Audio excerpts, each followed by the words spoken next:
paro camionero, la venta de inmuebles del Ayuntamiento de Guadalajara, Ricardo Anaya y la pugna con la PGR, y además los priistas y panistas que continúan en fuga, hoy en controversia.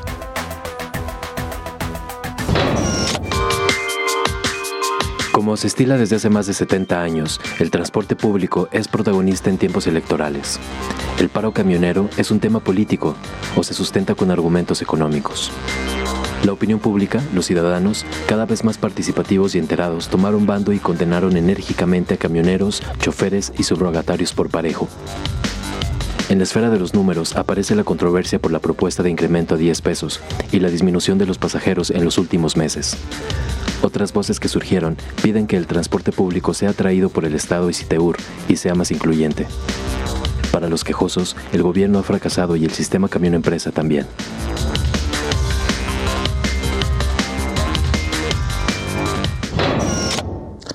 Y en la serie de reacciones también destacó la de la Universidad de Guadalajara, en la voz de su rector, que advertía era necesario ya considerar la requisa del transporte público.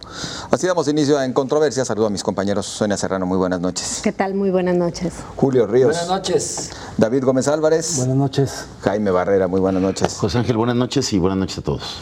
Bueno, pues un tema que durante varios días mantuvo a los habitantes de la zona metropolitana muy atentos y también sobre todo al pendiente para ver cómo se iban a trasladar, porque el paro de las rutas continuó, aunque de manera parcial en algunos horarios salían en horas pico para poder recuperar el salario, el sueldo del conductor, y luego dejaban de funcionar, Sonia. A ver, el transporte público en general es un desastre. El compromiso que asumió el gobernador Aristóteles Sandoval al comienzo de este gobierno de un reordenamiento del transporte público fracasó. Está a unos meses de irse y no ha pasado absolutamente nada. Los logros o los avances que se marcan son los que tienen que ver con la creación de la ley de movilidad, donde se incluyeron las restricciones y las declaratorias de necesidad que se han ido publicando en el periódico oficial con relación a la ruta empresa. Pero la puesta en marcha fracasó totalmente. Ni siquiera la única ruta empresa o la única ruta troncal que se puso en funcionamiento se podría considerar que se hizo de manera correcta, porque las rutas que tendrían que salir para dejar paso solamente a esa ruta siguen funcionando. La ruta troncal tiene menos unidades y pasa con menos tiempo y no tiene todo lo que habían prometido que sería una ruta troncal o una ruta empresa, que sería el que tú pudieras decir a tal hora salgo a la parada porque a esa hora llega el camión, la posibilidad del prepago, entre otras virtudes. El tema de la tarifa también se le fue enredando. Tenemos camiones que cobran 6 pesos, 7 pesos, 10 pesos, los de lujo, un desastre, ¿no? ¿Por qué? Pues porque no quedó claro cuál era el criterio que se seguía con las empresas que iban cumpliendo con los requisitos que se les habían marcado, y empezaron a certificar pues a criterios bastante poco transparentes cuáles eran las que iban a cobrar. Y encima de esto está el tema del recurso que maneja la empresa TISA para los transvales, que los transportistas han insistido lo que significa cobrar ese dinero. Es decir, el transportista recibe los boletos, tiene que juntar 500 boletos, ir a formarse todo un día ante la empresa TISA para que la empresa se quede con los boletos, se los valide y una semana después les expida el cheque. Es decir, un jineteo de dinero que pues para el transportista, que tiene que pagar salarios, significa un lío. Y en todo esto, la autoridad pues no hace nada. ¿Cuál es lo que pasa como consecuencia? Pues los transportistas siguen haciendo lo que les da la gana, circulan por donde quieren, incumplen las normas. Las rutas certificadas son el mismo desastre que las que no lo están. Es decir, estamos igual o quizá peor que como estábamos al comienzo de la administración. Jaime, antes hablábamos de el dominio del llamado pulpo camionero. Y cuando se habla de pulpo camionero, prácticamente se hacía referencia a la Alianza de Camioneros, la cual, por cierto, en esta ocasión ni siquiera es la que protesta, no es la que se manifiesta en contra. Por el contrario, pareciera que en algunos casos casi ha sido aliada del gobierno estatal. Pero ¿qué sigue sucediendo? ¿Por qué no se avanza? En realidad es un fracaso ante el transporte público porque mantiene el dominio y el control, ¿o dónde radica el problema? A ver, la Alianza de Camioneros fue la que compra de mejor manera el tema de la ruta empresa, ¿no? Los camioneros de ese sector, de esa agrupación, son los que más aceptan pasarse al modelo de hombre camión a ruta empresa. Pese a esa voluntad, la implementación ha sido muy lenta. El hecho de que haya una sola ruta troncal, la de Artesanos Tlaquepaque, que significa menos del 1% de los más de 12,000 camiones que operan los más de 6,000 camiones que operan en el área metropolitana de Guadalajara, te habla de que efectivamente el tiempo se está agotando y la pretendida modernización del transporte público está quedando en promesa y se corre el riesgo de que si no se cumple este reto que anunció el gobernador en su mensaje por el 5º informe de gobierno, donde dice que en lo que le queda de administración tienen que echar a andar 12 rutas troncales y 30 alimentadoras, pues nunca se va a acabar de ver hecho realidad este reordenamiento de las rutas y lograr cumplir la promesa de que la modernización del transporte público iba a ser la gran palanca para lograr este nuevo modelo de movilidad integral que era darle un mejor servicio de camiones al usuario y conectarlo con el transporte masivo, principalmente con la línea 3 del tren ligero, con serios retrasos también, que es muy probable que termine ese sexenio y no se pueda echar a andar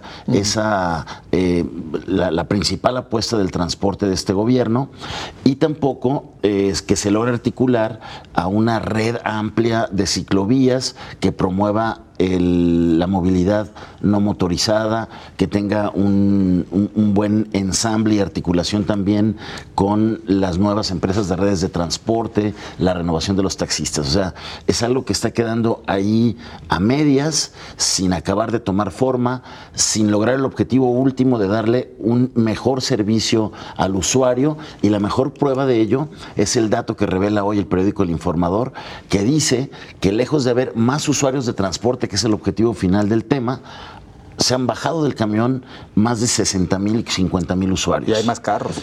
Hay más coches.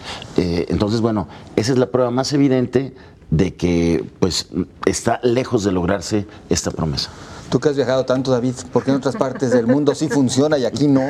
Bueno, yo creo que el tema de la movilidad, en efecto, entró en crisis desde hace más de un sexenio. Yo creo que el punto de inflexión es desde la administración antepasada, es decir, desde el gobernador Ramírez Acuña. Hay 30 años de que se ha querido modernizar el transporte. Realmente, digamos, el intento más urgente de reordenamiento del transporte público ocurrió con Ramírez Acuña, fracasó, lo mismo con Emilio, aunque no le intentó realmente en serio entrarle el gobernador González Márquez, y ahora ya de plano hizo crisis profunda, y tiene que ver con la falta de una política pública de movilidad integral que articule las distintas modalidades de transporte que ya mencionaba Jaime, que tiene que ver con el transporte masivo, que no se ha movido en este estado durante los últimos 30, 40 años, hasta la construcción de la línea 3, que lleva un retraso formidable, con costos elevados, en fin, que no va a estar lista en esta administración.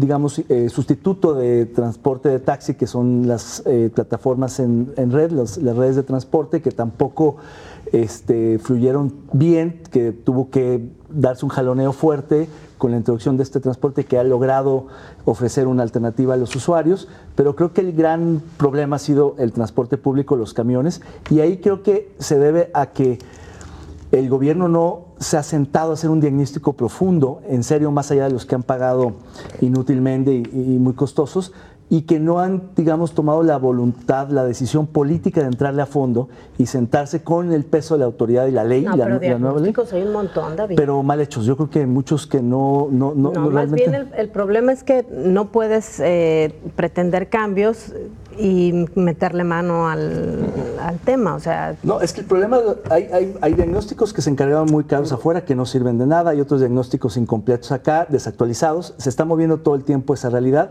pero teniendo la información que ya se tiene y no han logrado... Tole con el dedo, esa es la realidad, falta voluntad política, si no le han entrado es porque no quieren, así de sencillo. ¿Cómo? No, Es decir, a ver, ¿qué? aplicando Pues la quiero. ley, ahí en la ley dice lo que se tiene que hacer, así de sencillo.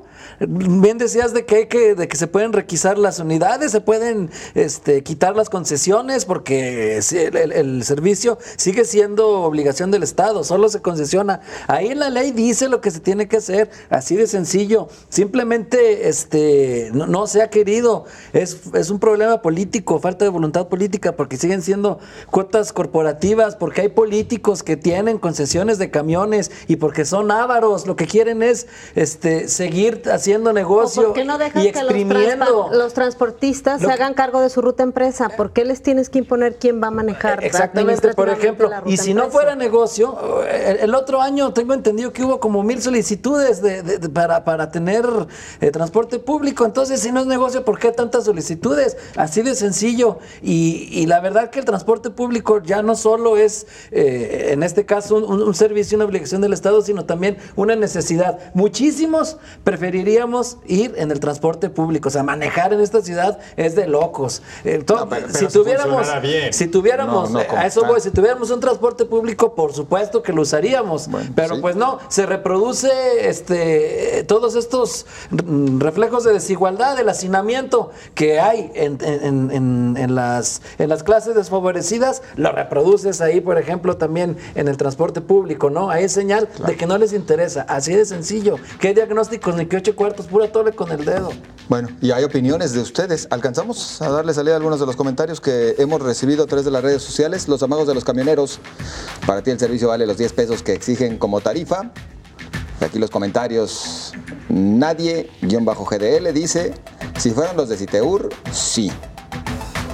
Ulises Lugo, el servicio no lo vale ni los camiones en pésimas condiciones, pero ahora creo que entiendo que pidan el aumento por el alto costo del diésel. Muchas gracias.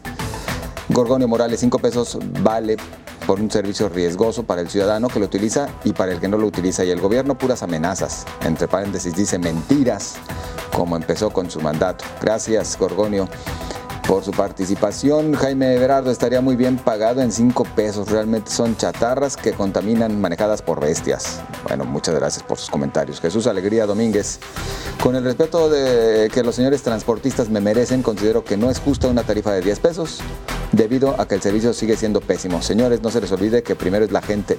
He dicho, nos dice Jesús Alegría. Oye, José Ángel, y para colmo, las unidades de transporte público están convertidas en el lugar que más miedo le da al usuario por los asaltos. Exactamente. Entonces, La inseguridad terrible. sigue así. Así es. Ya está la inseguridad en los alcances. Si los diagnósticos están mal hechos es por la falta de voluntad política. Tenemos que ir a la también pausa. la razón, en cierto modo. Vamos a la pausa y si gustan regresando, alcanzamos todavía a hacer algún comentario para apuntalar. No se vaya.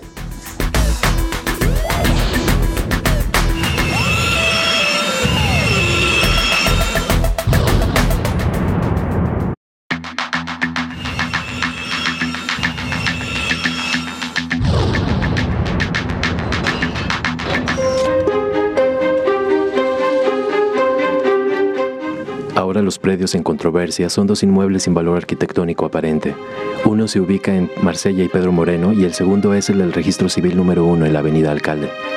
Son edificios vendidos como predios, donde además los beneficiados podrán reportar pérdidas por la demolición. El tema genera cuestionamientos principalmente porque los precios adjudicados son muy bajos, de casi 6 millones para el de Marsella y de 40 millones para el segundo. Por si fuera poco, es para que sean viviendas y los favorecidos son unos pocos. Para depas, huevito, y además, pues ya se menciona el bajo costo, pero una parte se va a pagar en servicios. ¿Pero bajo costo? ¿1 millón? Pues no es tan a bajo costo. ¿Te parece ¿Te alcanza caro? con tu Infonavit para comprarlo? No. Bajo costo como lo vendieron los espacios, eso es a lo que me refiero. Claro. Las viviendas van a ser huevito y van a costar arriba del $1,000,000 de pesos, es decir, Bueno, no ve son la muy zona, ¿no? En accesibles. Chapultepec, ahí en Bueno, tú sí los pagas porque tú tienes con queso las tostadas, pero los demás no. Sonia, ¿cómo vemos No entiendo. Yo la verdad es que por más que le doy vueltas y trato de encontrarle cuál es el lado que favorece al municipio, a la autoridad, a lo que sea, no entiendo, de verdad, me parece. Vemos excesos por todas partes, los vendieron baratísimos, es decir, van a pagar por un terreno prácticamente lo que cuesta un departamento, ¿sí?, en una zona como Chapultepec. Tú puedes ver los departamentos más baratos en Chapultepec, ahorita están entre 4 y 5 millones de pesos. Estás vendiendo terrenos a 6, a 10 millones de pesos, el que está atrás del hotel que era Camino Real, ahí por la Expo.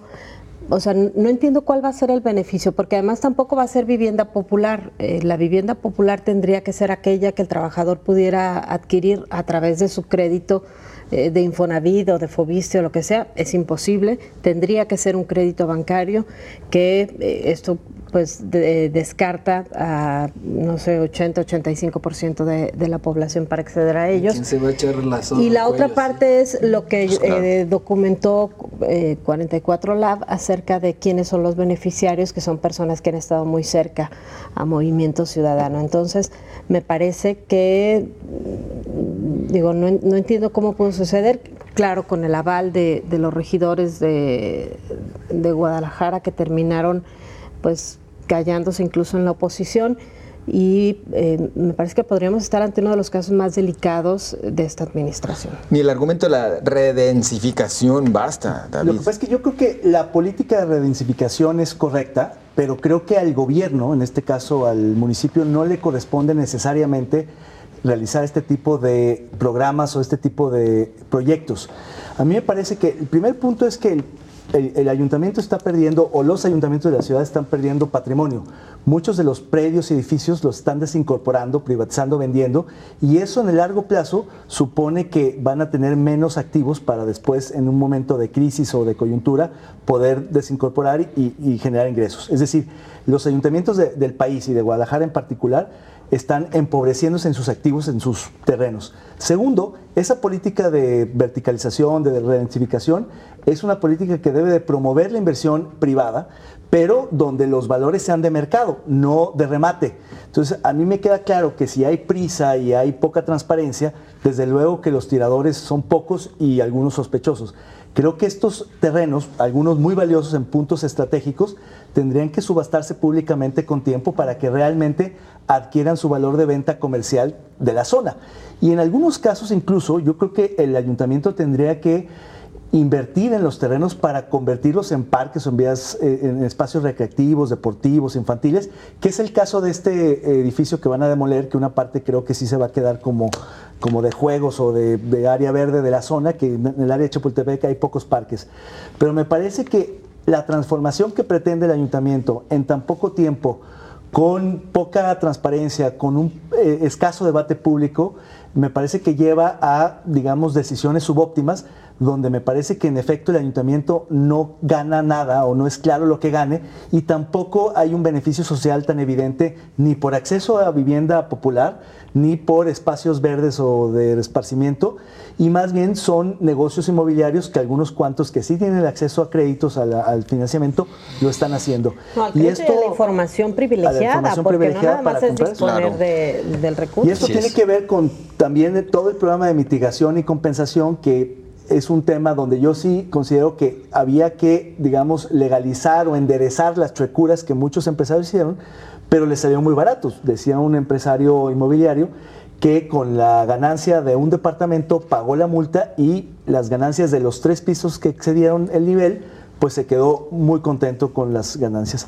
Y además esos excedentes o esa compensación que les pidieron se fue en pagos en especie, ni siquiera entró a tesorería, no fueron pagos en dinero, fueron pagos en escultura, pagos en servicios, pagos en equipamiento urbano, y al final pues el ayuntamiento está perdiendo valor. Pagos en especie, cualquier, lo que quiera que entiendan ellos que sea, ¿no? Porque no hay unas especificaciones claras sobre qué significa. Discrecional. Sí, claro. A ver, José Ángel, yo creo que estamos ahí ante la secuela de algo que tuvo su origen en un proceso de discusión y definición de los planes parciales de desarrollo sumamente opacos y de poco debate.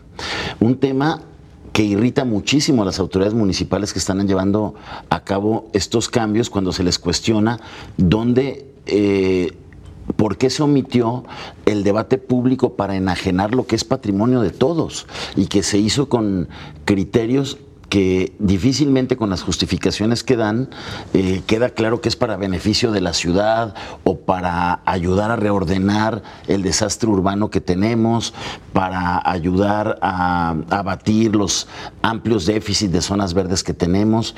Estas discusiones de hoy de la Oficina del Registro Civil, del edificio de Marsella, que no se usa porque tiene defectos, el de ahí donde estaba Obras Públicas del Ayuntamiento de Guadalajara, son los últimos, pero primero se dio el tema del DEAN, donde se le vendió a Capsa, que fue la empresa que degradó todos esos predios en precios también irrisorios para incluso temas de inversiones para cuestiones de su negocio.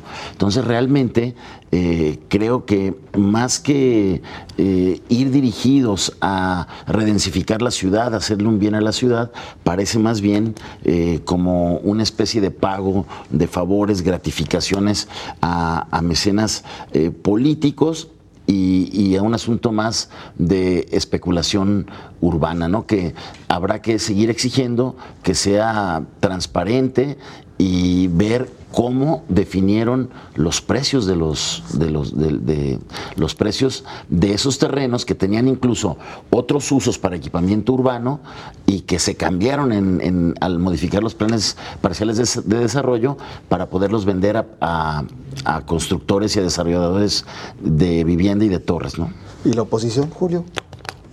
También sorprende que no han brincado para nada, ¿no? Y en pleno tiempo electoral también ya debieron haber dicho algo, ¿no? Porque hay muchísimas cosas, ya lo dijeron los compañeros, que no huelen bien. La falta de transparencia debe haberse, en este caso, estoy de acuerdo con David, subastado. También no hay política pública porque, por ejemplo, es cierto que hace falta una política de redensificar la ciudad, pero en Chapultepec se necesita en serio revitalizar. O sea, es absurdo, ¿no? Y también que ya el edificio del registro civil ya no va a servir para eso, estoy de acuerdo, pero el hecho de que no vaya a servir para eso no quiere decir que lo tengas que rematar. Hay 1000 cosas que puedes hacer allí. Entonces, ¿y a quién le preguntaron? ¿Con quién lo consultaron? No presumen mucho de que aquí sí hay en este gobierno deliberación pública y que se escucha a los ciudadanos y que ya no hay imposiciones, y todo lo contrario. Ahí es donde debieron, ahí sí también hacer consultas, por ejemplo, o un tipo de ejercicio en el que convocaran a los especialistas. Es un poco de chantaje de parte de la autoridad, ¿no? Ellos dicen por una parte que hay una política de redensificación que se necesita, que quizá muchos estarían de acuerdo. Es más, todos los candidatos en Guadalajara en la elección pasada hablaron de redensificación. ¿Por qué no la aplican en Oblatos? No, pero a ver, incluso en torno a la línea 3, me parece que es correcto. El asunto es cómo lo haces. Pues sí, claro. Y hacerlo de manera oscura, haciendo negocios. Donde van a subir los terrenos cerca de la línea 3, rematas el de alcalde. Ahí hay otro punto que expertos también dicen. La redensificación no la debes impulsar exclusivamente desincorporando patrimonio público. Claro. ¿Por qué no haces que todos los que especulan con baldíos, terrenos, exacto, que están engordando ahí incluso sin bardear, dejando que crezca la maleza y que son incluso contribuyen a la inseguridad? ¿Por qué no haces? O si pones el suelo, ¿y por qué no estimulas que esas superficies desaprovechadas al interior de la ciudad se construya? ¿Por qué tiene que ser con el patrimonio de todos y con criterios opacos, ¿no? Tenemos que ir a los comentarios y ya prácticamente al corte, pero ¿es un caso perdido? Es decir, ¿ya se perdió ante esta determinación? Emprendiendo acciones legales. El Parlamento de Colonia está convocando a rueda de prensa justamente para mañana, miércoles, para hablar de este tema y de acciones que van a tomar. El hecho de que el edificio de Marsella se haya dañado, nunca se habló de la responsabilidad de un edificio que pues tenía 20, 30 años y que hay que derrumbar y que quién sabe quién lo construyó y quién es el responsable. Exacto. Nunca se preguntó. En ese tema. Alcanzamos los comentarios a través de las redes sociales. El Ayuntamiento de Guadalajara vende inmuebles municipales para la construcción de departamentos. ¿Para ti se justifica el proceder? sus comentarios. Gorgonio Morales dice, no se justifica, como todos los políticos, Alfaro, una mentira. Nos dice Andrés Guerrero, al menos que se genere un espacio público en beneficio de la colectividad y no un negocio privado en beneficio de unos cuantos. También participa Miguel Rodríguez, dice, por supuesto que no, los ayuntamientos ciudadanos dijeron que iban a actuar diferente y están peor, el precio de risa, pago de favores. Gracias también a Fermín Marín, dice, todo depende en qué invierte o gastará el dinero que reciba. ¿Están vendidos en el precio correcto y por procedimiento transparente? ¿Beneficia a algún grupo o paga favores? ¿De cuál de los dos quiques es la estrategia? Saludos. Muchas preguntas, algunas ya respondidas. Muchas gracias. Jaime Berardo Alfaro y su pandilla no son más que un puñado de vividores siguiendo la doctrina de Emilio González, su máximo líder moral y rata conocida y reconocida por su voracidad. No olvidemos las villas panamericanas. Y gracias también al arquitecto Carlos Enrique Martínez, dice, inadmisible la venta de predios. Guadalajara requiere espacios públicos y equipamientos, los negocios inmobiliarios a los particulares. Muchas gracias, arquitecto, muy amable. Vamos a la pausa, continuamos.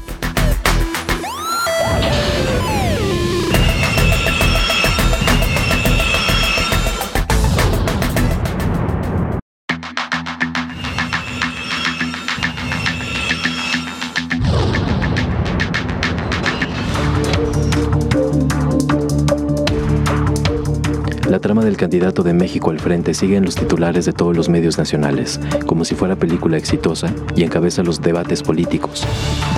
Se agregan a las discusiones los reclamos de académicos sobre el uso de la institución del Ministerio Público en tiempos electorales. Dicen que otra vez se deteriora aún más a las instituciones del Estado mexicano. Resurgen en la historia ataques en tiempos electorales a Andrés Manuel López Obrador en 2005 a nivel nacional, cuando llegó al desafuero. O el caso Arturo Zamora en Jalisco, que terminó con un "usted disculpe, nos equivocamos". El colmo llega cuando se difunde un video donde Diego Fernández de Ceballos se expresa con una grosería sobre el trabajo de la dependencia. Yo diría que imperdible seguir las columnas de Salvador García Soto, que hoy dio inicio en el Universal, porque será una secuencia en la que habla de por qué le está yendo como en feria a Ricardo Anaya con la PGR. Bueno, de hecho es la segunda, así es. Y bueno, habla más bien de una pelea, una pugna entre Carlos Salinas de Gortari y el equipo de Enrique Peña Nieto. Entre las patas Anaya. Y que se van entre las patas Anaya porque dicen Anaya se alió al grupo de Carlos Salinas de Gortari. Pero bueno, pues este tema sigue dando bastante de qué hablar. ¿Le alcanza a pegar a Anaya todavía como para tumbarle la segunda posición? De acuerdo a algunos analistas que han estado pues diseccionando los estudios demoscópicos, sí le ha sumado negativos a la figura de Ricardo Anaya, sin duda, pero no parece que se consiga lo que se presume que está queriendo el gobierno federal, que es subir a Mid al segundo lugar para intentar luego ir en contra del primero, que es López Obrador. Al contrario, parece que está todavía hundiendo más en el descrédito al priismo, porque lo que está quedando de manifiesto es este uso selectivo de las instituciones de justicia en el país, sin decir que Anaya sea una blanca paloma, pero bueno, ya vimos cómo ha habido muchos escándalos. Tampoco podemos decir que este es el sexenio más corrupto, porque ha habido también otros del PRI en los cuales no había tanta prensa libre, tanta fiscalización. Es decir, sí le pega a Anaya, en pero este también caso, a mí. Exactamente, en este caso hubo, y a lo que iba para concluir, hubo escándalos de corrupción como lo de Obredrich, lo de la Casa Blanca, y no se tocó con el pétalo de una rosa a nadie. Y hoy estoy de acuerdo, sean tiempos electorales o no, la justicia se tiene que aplicar, pero parece más puros supositorios, puros bueno, suposiciones, pero parece más muy forzado el asunto. Las dos. También. Suposiciones. Exactamente, parecen ambas, depende por el punto de vista que lo veas. El ángulo. Bueno, pues. Si hay, en serio, pruebas, que vayan. Y si no, pues que ya lo dejen en paz, de lo que piden los intelectuales. Y también lo que hace, por cierto, es fortalecer esta percepción de que ya hay acuerdo entre el PRI y Morena y de que por eso no lo tocan al PG, lo cual me parece absurdo, porque aunque sí hay un sector del priismo, aquel que le suspira al nacionalismo revolucionario, que podría ser el que se identifique más con el PG, me parece inverosímil que con la tecnocracia o con el grupo de Atlacomulco pudiera tener este tipo de acuerdos. Ricardo López Obrador. Jaime. A ver, yo lo que apuntaría es que desde luego que huele mal el tema de que un político tan joven como Ricardo Anaya en 2 años multiplique su patrimonio a 50 millones de pesos cuando su ingreso que manifestó en la 3 de 3 es que él vivía con 50 mil pesos que él ganaba y los 50 mil pesos de su esposa, que era un ingreso de 100 mil. Nadie con ese capital puede luego hacer un negocio que termine en primero la adquisición de un predio con una bodega que luego venda y le deje una ganancia de 50 millones de pesos. Ni siquiera lo ha podido explicar Ricardo Anaya, pero lo que también queda claro es que hay un uso faccioso de la PGR para tratar de medrar electoralmente y debilitar a un adversario político. El tema es que también, por toda la impunidad que hay en el país, nadie cree ya que el gobierno de Enrique Peña Nieto tenga la autoridad moral de ir por alguien corrupto cuando ha dejado pasar episodios uno tras otro, cada semana, cada mes que se conoce, ¿no? Empezando por la estafa maestra de las empresas fantasma de Veracruz, la estafa maestra 2 de las empresas fantasma de Sedato y Sedesol, el asunto de Obedrec, que pues ya provocó la caída de altos funcionarios en otros países latinoamericanos y que aquí no pasa absolutamente nada. Entonces, está vacunado en ese sentido Ricardo Anaya. Y pues lo malo y la peor noticia para todos es que pues la impunidad sigue reproduciéndose, ¿no? Sí, David. A mí me parece que más allá de la coyuntura, la implicación del uso político en las instituciones y particularmente de las de Procuración de Justicia va a hacerle un daño muy profundo a este país, porque lo que no se logró con el Sistema Nacional Anticorrupción, que fue darle autonomía a la Fiscalía, lograr que se transitara la Procuraduría General de la República a una Fiscalía Autónoma, pues está muy claro lo que se perdió en el camino y el riesgo que era tener a un subordinado del presidente de la República y del grupo político en el poder en la Procuración de Justicia. Y ahora parece ser que Cervantes era mucho más ecuánime, mucho más cuidadoso de las formas que lo que es el interino, el encargado de despacho, que no tiene absolutamente nada que perder, salvo quedar bien en los pocos meses que le queda a la gestión y jugarse al de FEPADE. Que corrió de la FEPADE y el que ha hecho pues un desfiguro y un papelazo increíble. Pero yo lo que creo es que esto también manda una señal a muchas procuradurías de los estados que también están haciendo lo mismo. Algunas, digamos, del lado del gobernador actual que persigue a gobernadores anteriores, pero también en una persecución política y en un uso electoral de las instituciones. Me parece delicadísimo y por eso surgió la carta de muchos intelectuales, analistas y académicos del país exigiéndole a Peña Nieto que saque las manos de la elección.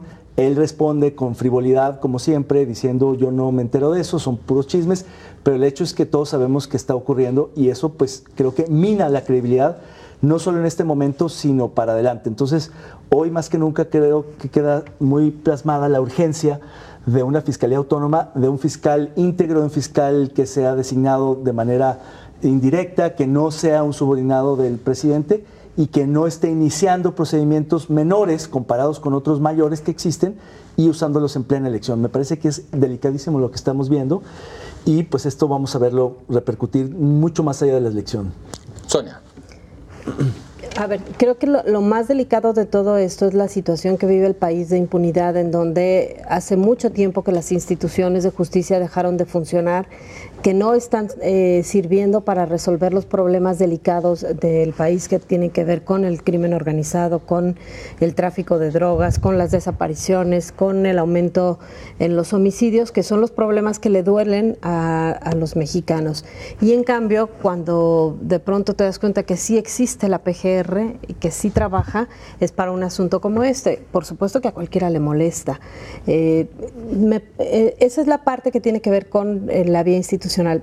esto no quita que se tendría que revisar qué pasa con Ricardo Anaya y la manera en que hace su patrimonio, pero como tendría que suceder con todos los que se dedican al servicio público, si tú te metes a revisar cualquier declaración 3 de 3, te encontrarás. Si conoces los antecedentes y la forma de vida de estos actores políticos, que quienes se han decidido a transparentar, en realidad todos han mentido. Yo no he visto de quienes conozco a nadie que tenga una declaración 3 de 3 real.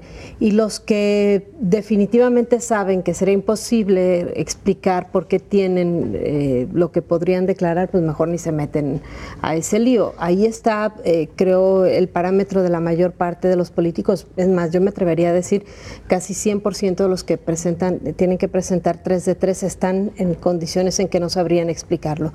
Y la otra parte que tiene que ver también con una manera de comportarse que hubo de algún tiempo de algunos políticos panistas en particular. Eso está ahí y ojalá se revisara de manera general. Lo que sí es una ofensa para este país es que una PGR que no sirve para nada sirva ahora para hacer campaña política. Y hoy estuvo Anaya en Jalisco, en Guadalajara. Sí, hoy estuvo y volvió a repetir este discurso de victimización. Yo soy el perseguido, yo soy el único que, como va a castigar la corrupción, por eso el gobierno federal me está haciendo esto. Si sobrevive Ricardo Anaya aguas, porque estaría, digamos, fortaleciendo esa imagen de que, miren, al peje no lo tocan porque él va a solapar la corrupción del peñismo y por eso yo soy el único que va a ir en serio contra la corrupción. Si sobrevive va a fortalecer esa imagen y entonces se le va a voltear el chirrión por el palito al PRI. Quiero que además, digamos, la amenaza que hace Anaya, en el sentido de que podría meter a Peña Nieto a la cárcel, justamente es un revire que se vio que digamos, donde está la competencia por el segundo lugar y donde claramente le dice, si te sigues metiendo y por alguna razón me fortalezco, pues puedo ir a esa consecuencia, que en el caso de López Obrador ha sido mucho más moderado, ya diciendo que no va a haber persecución y que habría que investigar y solamente en caso de encontrar culpables procedería. Pero ya Ricardo Anaya abiertamente desafía al presidente de la República y eso me parece que complica mucho el panorama electoral porque desestabiliza la contienda, porque claramente el Estado contra un candidato pues es absolutamente inaceptable e inequitativo, pero como bien dicen, pues el uso político de las instituciones de procuración más que de justicia, aunque también en el judicial hay muchos asuntos que señalar, pero es en el caso de la procuración de la PGR, donde desde con Fox, luego Calderón y ahora con Peña Nieto, pues han ido minando absolutamente la credibilidad de la procuración y eso es muy, muy delicado. A ver, el tema urge también a que se metan ya los diputados a discutir la modificación al 102 constitucional para hacer realidad esta Fiscalía Independiente que fortalezca el nombramiento del fiscal anticorrupción y que desatore la construcción del Sistema Nacional Anticorrupción que está parado. Esa es la solución para acabar con estos usos facciosos políticos de los órganos de búsqueda e impartición de justicia en México, que lo único que pasa es que van perdiendo pues más credibilidad y más desprestigio del que ya están, del que ya tienen. En los países de América Latina donde han caído presidentes o ministros es donde existe justamente una fiscalía autónoma independiente que no responde al Ejecutivo. O incluso coadyuvancia internacional también. Como en el caso guatemalteco. Exacto. En el caso de Guatemala. Vamos, si nos permiten, a los comentarios que ustedes nos hacen llegar. Muchas gracias por su participación. Recuerden, nos encuentra como Canal 44 TV, tanto en Facebook como en Twitter. Crecen los señalamientos de lavado contra Ricardo Anaya. ¿Qué tanto hay de verdad y qué tanto es una persecución política? La pregunta de Canal 44. Euskera dice: pura cizaña en contra de un santo varón, caray. Muchas gracias por su participación. Y hay algunos comentarios sobre otros de los temas que venimos tocando. Con mucho gusto también les vamos a dar salida en el siguiente bloque. Regresamos enseguida.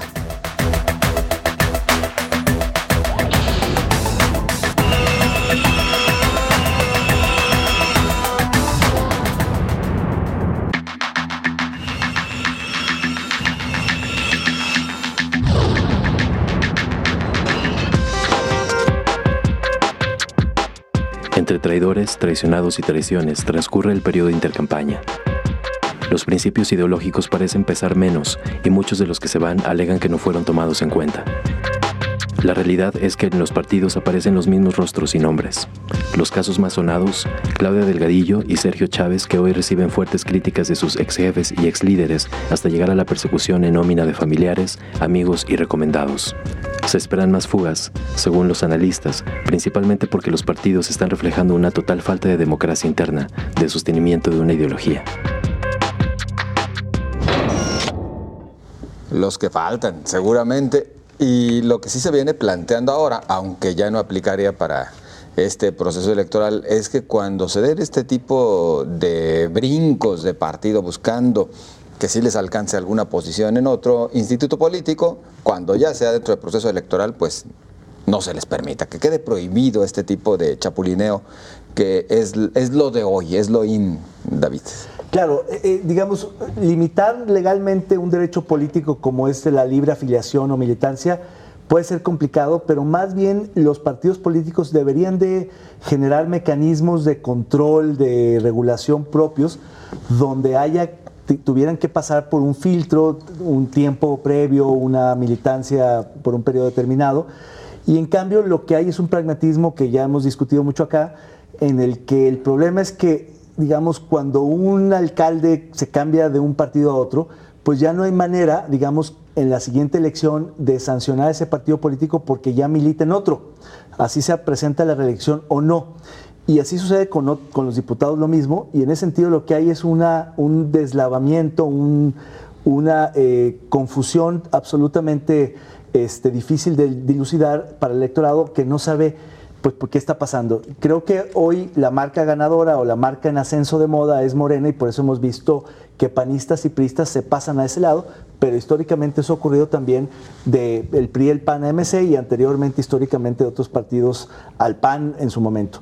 Y en ese sentido lo que sucede es que son premios que se le dan a ciertos personajes que ofrecen movilización, votos, prebendas o de plano dinero, y eso va en detrimento de la institucionalización de los partidos políticos porque relega la militancia, porque disrupte, digamos, procesos internos, y porque al final del día lo que estamos viendo con todos los partidos políticos es que han perdido no solo sus principios y su ideología, sino sus mecanismos democráticos. Los problemas los están resolviendo por unanimidad, que no es más que dedazo o decisiones cupulares, y eso pues hace que los partidos sean grupos de poder mucho más que agregaciones de intereses de militancias, de electores, de simpatizantes, y donde ya las cúpulas partidarias no representan a las bases, mucho menos al electorado en general, y donde además reciben muchísimas prerrogativas, es decir, se disputan botines, no solo posiciones, sino prerrogativas al interior de los partidos, porque muchos de estos aspiran a que si no les dan una candidatura, si no logran ganar una elección, por lo menos van a ser funcionarios de partido, y ahí es donde viene la crisis todavía más profunda de ideas y de principios, porque muchos de ellos pues vienen de hacer las cosas distintas de otro instituto político, y a la hora de llegar pues va a haber muchos desacuerdos internos. Entonces, como decía un analista, si tienes al partido de derecha más conservador en el frente de izquierda y tienes a los partidos de izquierda en las coaliciones de derecha, pues ya no se entendió nada.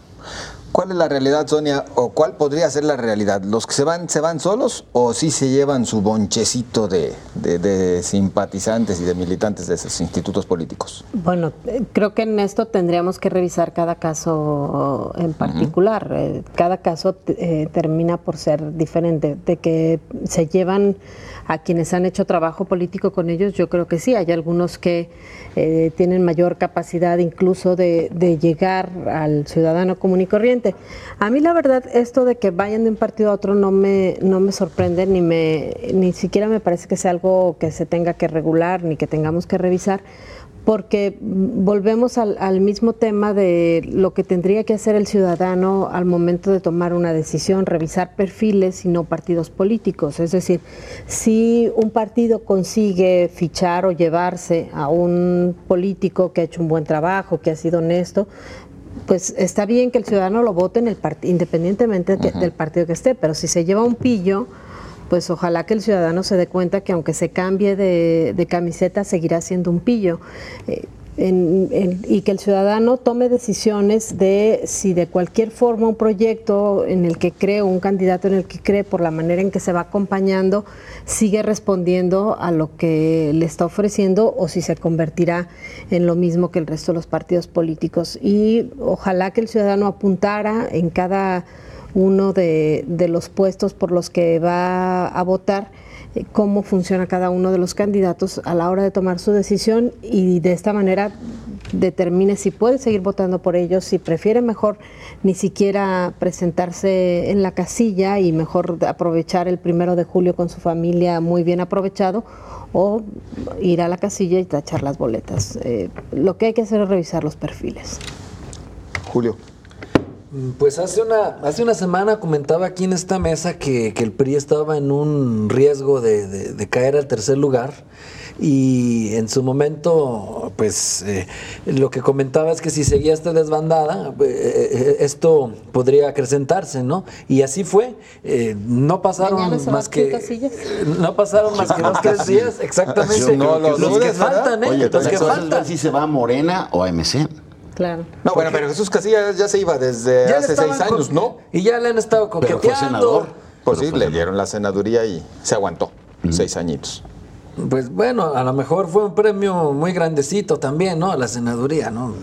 De estar por la alcaldía a una senaduría. Pero bueno. Él era el puntero en las encuestas. Sí, en era ese tiempo puntero en para ese la tiempo. alcaldía, totalmente de acuerdo. Y ahora pues está en una posición complicada, el PRI. No pueden estar minimizando las salidas como lo están haciendo. Si bien los llaman fariseos y traidores y todas estas arengas que dijeron en un acto ahí en el comité municipal del PRI Guadalajara, y ellos solo se llevan poquitos y sus familias, en serio que tienen que tomar todo esto muy en serio, ¿eh? Miguel Castro es uno de los principales activos políticos que tiene el PRI. Sin embargo, pues yo lamento que este cartucho lo estén quemando en vano en una contienda en la que lo que están peleando es la medalla de plata, y si siguen así, en serio que Morena puede seguir subiendo, porque se lleva operadores que saben también sumar en calle, y ahí está el PRI tambaleándose, ¿eh? Así es, Jaime. A ver, José Ángel, yo sí creo que el chapulinismo político que se está dando, por la forma en la que se está dando, y que yo equiparo un poco como el draft de futbolistas que se está dando especialmente en esta fase de intercampañas, sí degrada aún más la desprestigiada vida política e interna de los partidos políticos. ¿Por qué? Porque los partidos políticos que están sustituyendo los procesos democráticos por imposiciones y dedazos están alejándose de las dinámicas que tendrían que tener como instituciones de interés público y que todos mantenemos. Estas imposiciones en los partidos están alentando estas renuncias de militantes, que si revisamos, la mayoría se van porque pierden privilegios, pero no les precede dentro de las instituciones políticas a las que renuncian una lucha, banderas de que hayan luchado internamente por la apertura democrática. Entonces yo sí creo que esto pues no ayuda a dinamizar, atraer la participación y el interés del ciudadano, que finalmente está viendo que distintos políticos que han ocupado ciertos cargos importantes están hoy optando simple y llanamente por el interés personal y el interés de grupo de quienes van por el poder tras el poder. No son rupturas ideológicas, no son rupturas políticas. Yo me acuerdo por ejemplo, en el Frente Democrático del PRI, de Cuauhtémoc Cárdenas y Muñoz Ledo, eso enriquecía la vida política del país. Cuando sale Cuauhtémoc Cárdenas en los 80s del PRI, que se lleva a un gran número de distinguidos priistas, entre ellos Andrés Manuel López Obrador, crea otro partido que incluso para muchos ganó las elecciones de 1988. enriqueció, dinamizó la vida política electoral del país. Hoy yo veo simplemente cambios de cachuchas políticas por intereses personales. Lejos de abonarle a la democracia, le abona al hartazgo ciudadano. ¿Y cuál democracia? En ninguno de los partidos, en ninguno hubo procesos democráticos, nada de elecciones internas, ni para gobernadores, ni para las alcaldías metropolitanas, ni para las alcaldías de las ciudades medias, ni para los diputados. Todos fueron dedazos, ¿eh? En todos sentaron a los que estaban compitiendo y dejaron puro precandidato único. Revisa y es así el 99%. ¿Dónde está la rendición de cuentas de los partidos? ¿No? Vamos a los comentarios. Muchos comentarios de ustedes y los agradecemos. Los amagos de los camioneros. Para ti el servicio vale los 10 pesos que exigen como tarifa. Algunas de sus opiniones. Fausto Hacha, de ninguna manera, no vale ni los 7 pesos por el trato y las condiciones de las unidades, a excepción de algunas rutas. Zoilo, gracias. Dice, sí, solo sí. 1, profesionalicen a los choferes. 2, tengan participación de contribuir a la ecología. 3, apoyo a personas de la tercera edad y discapacitados. Gracias. El Ayuntamiento de Guadalajara vende inmuebles municipales para la construcción de departamentos. ¿Para ti se justifica el proceder? Y sus respuestas. Gerardo Herrera, si el gobierno necesita dinero, sería mejor vender la obra de arte que hay en federalismo. Vale 8 millones, que la subasten en 5 millones y les regalamos 3 y nos quedamos con las casas que valen mucho más. Gracias. Priistas y panistas huyen del barco y se suben a Morena. ¿Qué opinas de dichos movimientos? Es lo que pregunta Canal 44 y ustedes opinan. José David, creo que este año será de las izquierdas disfrazadas. Fermín Marín, ¿será para seguir dentro de la foto y seguir cobrando del gobierno? Saludos. Gaudencio Jauregui, que son veletas, van hacia donde sopla el viento por carecer de convicciones, de principios sólidos. Y en más de sus opiniones, Sal Romero dice que se les va a hundir ese barco y en lo más hondo. López Obrador se va a caer de las encuestas una vez que inicien las campañas y si acuden a algún debate, ni se diga. Los comentarios que ustedes nos hacen llegar. Montaño, Adrián, los priistas que se van a Morena es porque son parte de una estrategia del Toro 40% de votos, Almaguer 25%, Claudia 20%, al final se juntan y hacen 45% y le ganan a Del Toro y a nivel nacional se amuelan a Anaya. Es pura estrategia. Parte de las opiniones de ustedes. Alberto Mercado dice, por fin en casa para escuchar puntos de vista de algunos de los periodistas más inteligentes que la media. Nombres. Pues sí, que diga cuáles, ¿verdad? Muchas gracias, muy amable. Pues así llegamos al final. Muchas gracias a ustedes, compañeros. Buenas noches. Gracias. Hasta la próxima semana.